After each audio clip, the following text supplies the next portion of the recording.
বিসমিল্লাহির রহমানির রহিম। আসসালামু আলাইকুম। জনতার রান্নাঘর থেকে সবাইকে জানাচ্ছি শুভেচ্ছা। আশা করি সবাই ভালো আছেন। আজকে যে রেসিপিটি করব সেটা হচ্ছে একটা ঘন ডালের মানে ডাল ভুনা না ঠিক একটু ঘন রকম একটা ডাল রান্না করব। অনেক টেস্টি একটা ডাল। আচ্ছা ঠিক আছে, তাহলে আমি এখানে একটা দিয়ে দিয়েছি, মানে প্যান দিয়ে দিয়েছি। আর এখানে একটা ডিম নিয়েছি। ডিমটাকে আমি একটু লবণ দিয়ে যে ফেটে নিয়েছি। আর ১ চামচ তেল দিয়েছি। তেল বেশি দিতে হবে না। এটা একটু ভেজে নিতে হবে।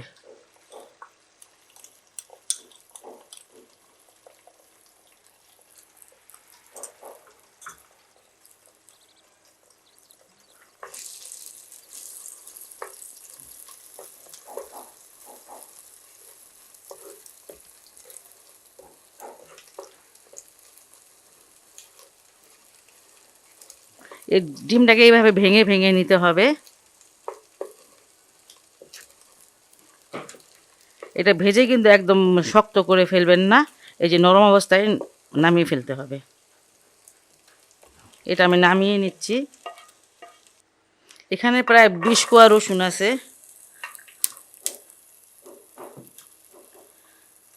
এই রসুনটা আমি হালকা ভেজে নিব। তেল দিলাম না, ওটার মধ্যে একটু তেল ছিল সেটাতে ভেজে নিব।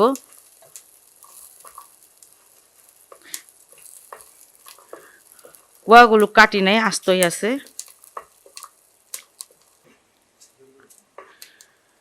রসুনটা আমি একটু ভেজে নিয়েছি, দেখতে পাচ্ছেন কালার চেঞ্জ হয়েছে, আর একটু একটু ভাজা ভাজা হয়েছে। এটা আমি নামিয়ে নিব এখন রসুনটাকে। তেল দিয়ে দিচ্ছি কিছুটা।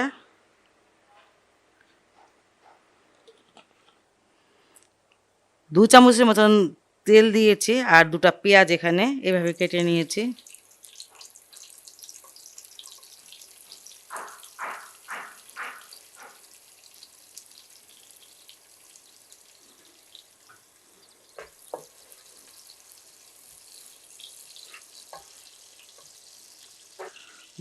দুইটা শুকনা মরিচ দিয়ে দিলাম। এটা ঝাল হবে না, কিন্তু ফ্লেভারটা আসবে।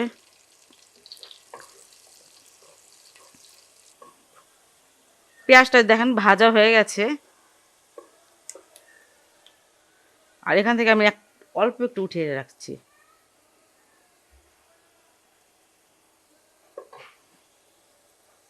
এখানে আদা রসুনের পেস্ট ১ চামচ দিয়ে দিলাম। একটু পানি দিই। এই যে হলুদের গুঁড়া আধা চামচ, ধনিয়ার গুঁড়াটাও আধা চামচ। শুকনো মরিচের গুঁড়াটা দিব না, আপনারা যদি খান তাহলে দিয়েন। এটার মধ্যে একটু কাঁচা মরিচটা দিলে ভালো লাগে একটু বেশি। আর দুইটা শুকনো মরিচ এটা দিয়েছি, এটা ঝাল হবে না। এই যে এখানে একটা তেজপাতা একটু ছিঁড়ে এইভাবে দিয়ে দিচ্ছি।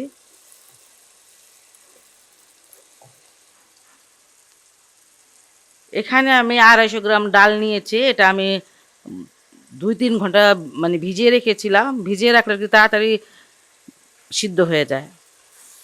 আর সময় না থাকলে ভিজিয়ে রাখবেন না। একটু বেশি সময় নেয়, কোনো অসুবিধা নেই।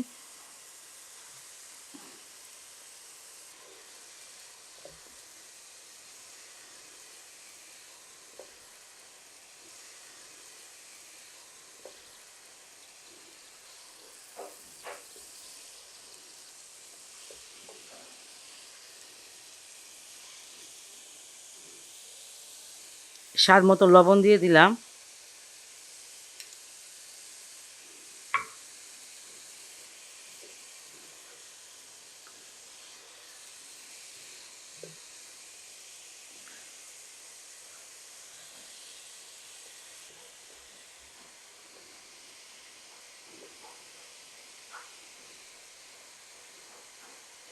এখানে একটা টমেটোর আছে, এটা আমি দিয়ে দিলাম।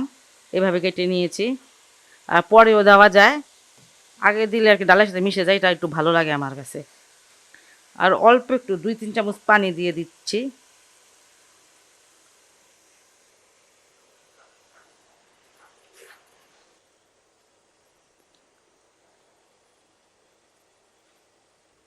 এটা ২ মিনিটের জন্য ঢেকে দিচ্ছি।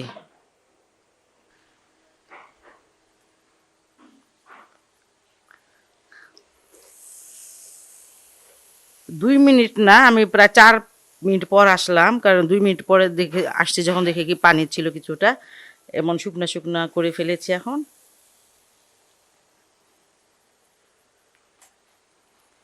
পানি দিয়ে দিব, এটা হালকা গরম পানি, বেশি না।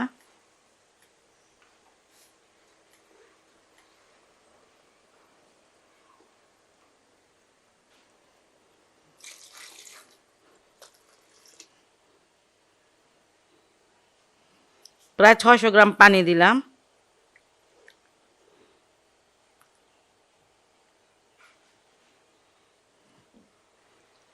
এই যে এখানে 6টা কাঁচামরিচ আছে, এইভাবে একটু মুখটা ফেলে দিয়েছি, এটা বলক এসে পড়েছে। আর এখানে আমি সেই রসুনগুলো যে ভেজে রেখেছিলাম, ডিম আর একটু পেঁয়াজটা, এটা দিয়ে দিচ্ছি। ডিমটাকে কিন্তু মানে শক্ত করে ভাজবেন না, তাহলে খেতে ভালো লাগবে না। এই যে রসুনের কোষগুলো আপনারা ভেজে দিবেন, দেখবেন যে কতটা ভালো লাগে। আর যদি কেউ না খান রসুন তাহলে দিবেন না, কিন্তু আমাদের কাছে ভালো লাগে, এই জন্য এটাই দিই।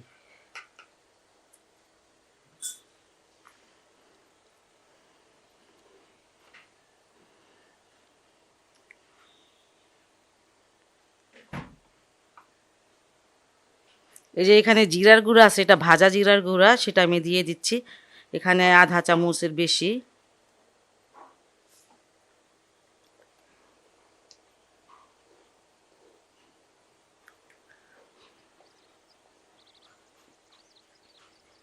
প্রায় 10 মিনিটের জন্য আমি এটা ঢেকে দিলাম।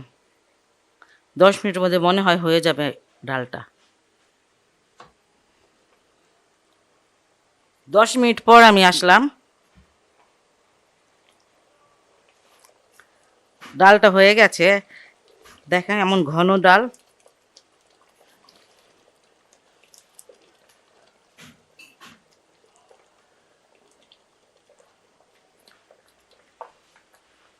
আর আমি এখন কিছুটা ধনেপাতা দিচ্ছি।